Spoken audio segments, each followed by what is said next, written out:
Champions Cup Sunday games. There are 5 games on. Think about the Champions Cup, man. There's just so many games. The games are relentless. Game after game after game. You can sit there and watch rugby for just hour after hour. It is a good time to be a rugby fan. So, we'll go through these games, some of the predictions, the squads and whatnot. And, you guys can let me know your thoughts on how these ones are going to go.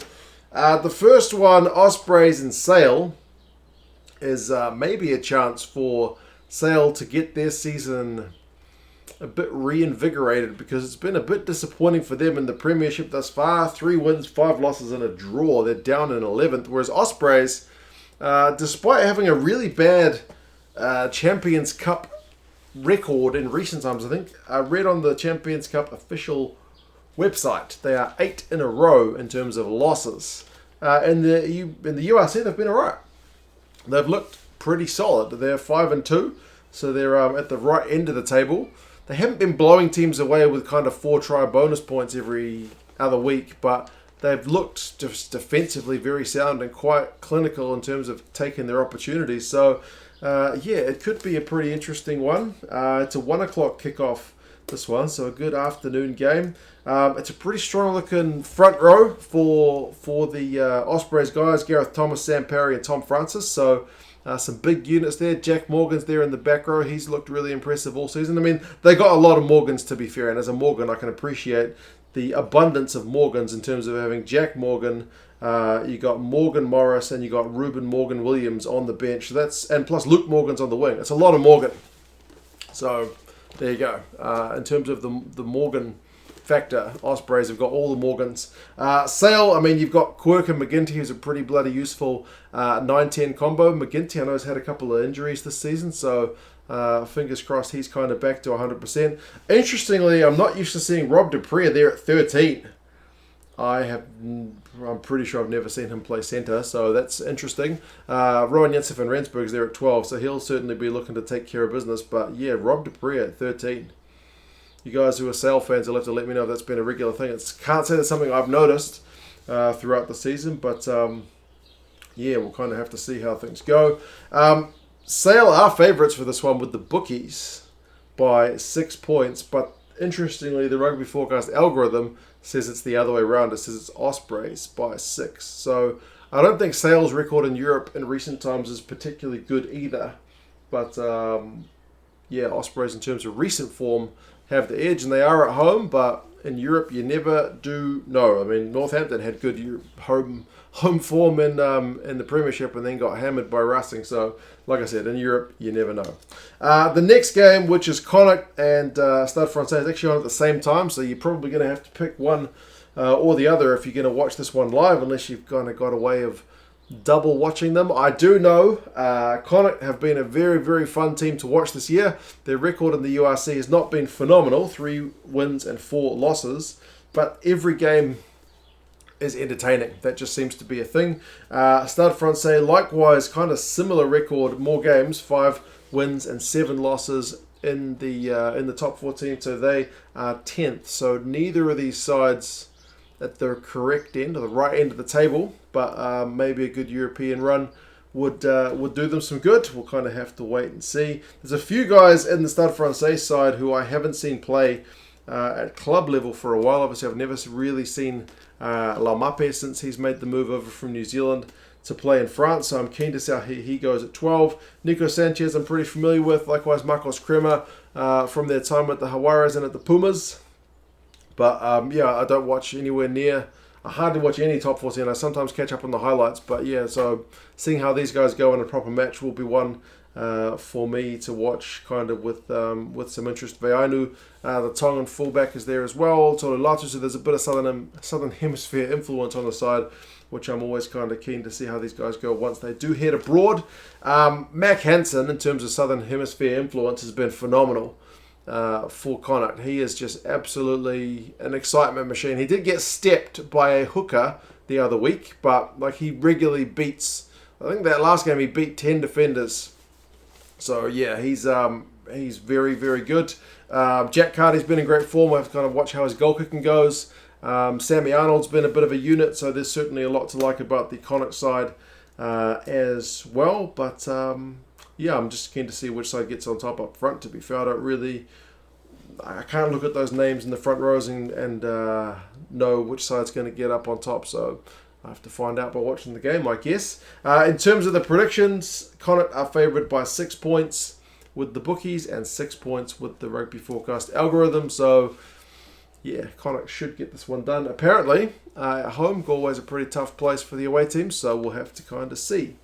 The next one, Wasps and Munster, is going to really put to the test the whole story about if it's forwards that win you the game and the backs that decides by how much, because if you weren't aware, and the kickoff for this one's 3:15, so after the first games, Munster's build-up's been pretty disrupted by their lack of available players. Remember, they had guys go down to South Africa for the URC, and then like Scarlets and Cardiff, they had to quickly make a beeline for home, but that meant some guys sticking around in South Africa with cases, and then some guys kind of stuck in quarantine. So Munster are having to pick kind of academy-style players for this side to fill out some of the jerseys. They haven't forfeited the game. They've got 5 debutants in the starting 15, though. You wouldn't know it to look at the back line. When I said, if you say Conor Murray, Joey Carberry, Damon Delende, Chris Farrell, Keith Earls, Andrew Conway, like, apart from Patrick Campbell, you've pretty much got an all-Irish and then a South African international backline there. But it's the forwards where you got 2 front rowers on debut, 1 lock and 1 loose forward. That's going to be an interesting area of the game, to say the least. So I'll be keen to see how Munster can kind of manage that to give their backs as much ball as possible without relying too much on the old forwards. But Wasps, they'll be looking to slow the game down, I guess. They've got Tom West and B. Allo as their props. Frost, the hooker's maybe the least experienced, I guess, of the 3, but they'll certainly be trying to turn the screws at scrum time to take advantage of a debutant at tight head for Munster. They got a good back row with Willis, Shields, and Barbary.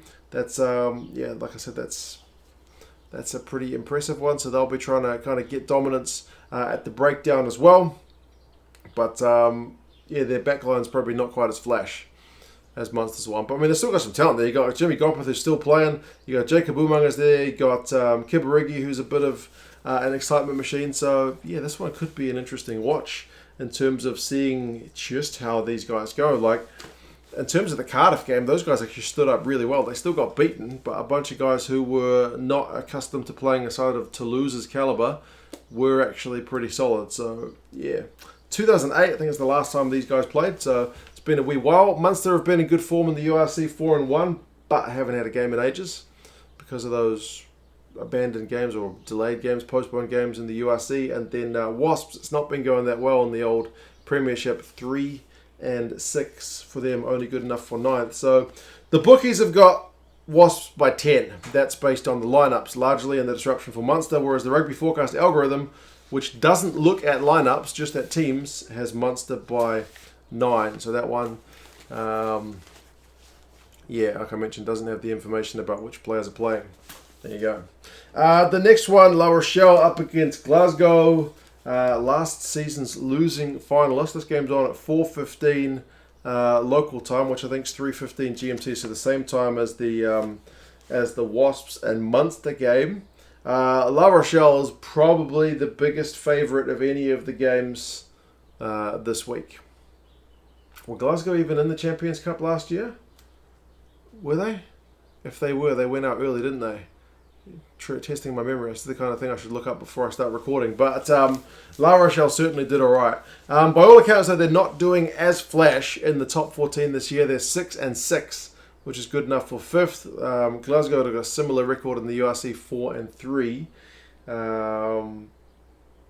But yeah, I think La Rochelle at home just looking like big-time favourites. That being said, the Glasgow side's stacked full of international guys, man. You got a front row of Keble, Turner, and Fagus, and that's an all-Scottish front row. You got Cummings and Gray in the second row, and then Fagus, and that's Matt, Daj, and Jack Dempsey, who's been in huge form. So it's not a bad-looking Glasgow forward pack. It's pretty solid-looking, I reckon.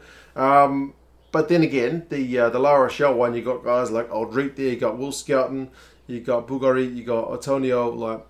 Yeah, there's talent in both sides, so this game just On paper anyway, looks like it should be a really fun watch. The Glasgow backs, you got Price, Thompson, you got Rufus McLean. It'll be a good test for guys like McLean, like Tuipulotu, like Josh Mackay at the back, just to see how they go in European rugby. I mean, McLean's already played at international level, so has Tuipulotu, but yeah, it's going to be something different. Going away to a French club side, which is usually a pretty hostile environment, seeming. The crowd get really into it.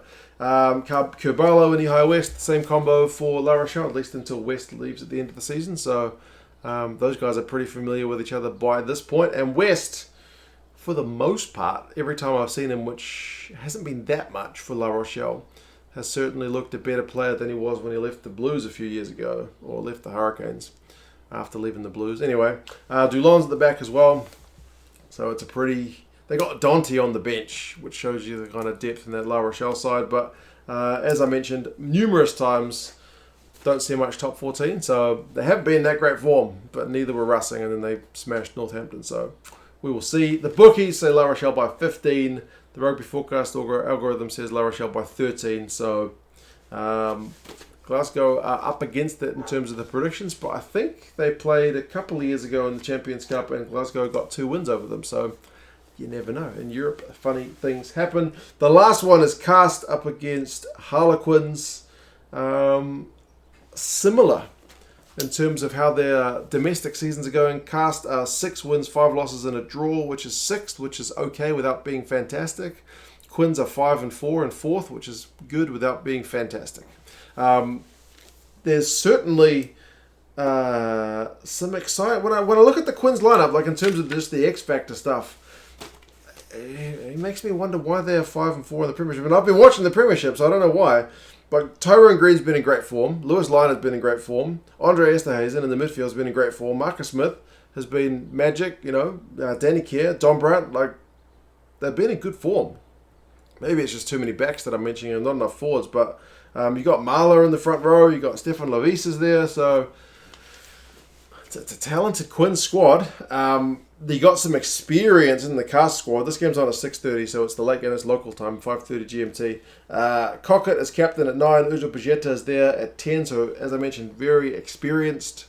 19 combo. I got Jack Wetton. I didn't even know was playing over in France. He's there starting. He's a bit of a journeyman at this point in his career. Tyler Ardron's on the bench, so. Yeah, Castres, I don't remember the last time I've seen them play. It's been a long time. So the timing of this game means it's very likely I'll end up watching the whole thing. So kind of looking forward to that because I definitely need to brush up on my knowledge of the Castres squad. I mean, I know Tom Staniforth, he's on the bench. I know the Southern Hemisphere guys, but some of the local French guys I am kind of less than that familiar with. But yeah, for that one, Quins are favourites with the bookies by 4. But Castres are favourites with the algorithm by 3. So it's kind of a split with that one. So, yeah, I'm going to have to pick how to watch these games. I'm very curious to watch the Munster one because I haven't seen, so many guys I haven't seen before, to see how they react to having half their squad missing. But they've still got a bloody good looking backline. Like I mentioned, so many internationals. I'll inevitably end up watching this Castres and Harlequins one because of the time. And then I guess I'll try and pick one more. But, yeah, should be pretty interesting, guys. You guys let me know what you reckon. Maybe the Stade Francais one, because, again, I don't get to see the French teams that often. But, yeah, should be an interesting Sunday. It'll be a Monday for me. Yeah, the Saturday games were pretty good. The Friday game was a bit of a hiding. So we'll see. You guys have any thoughts? And I will talk to you guys again soon. See you later.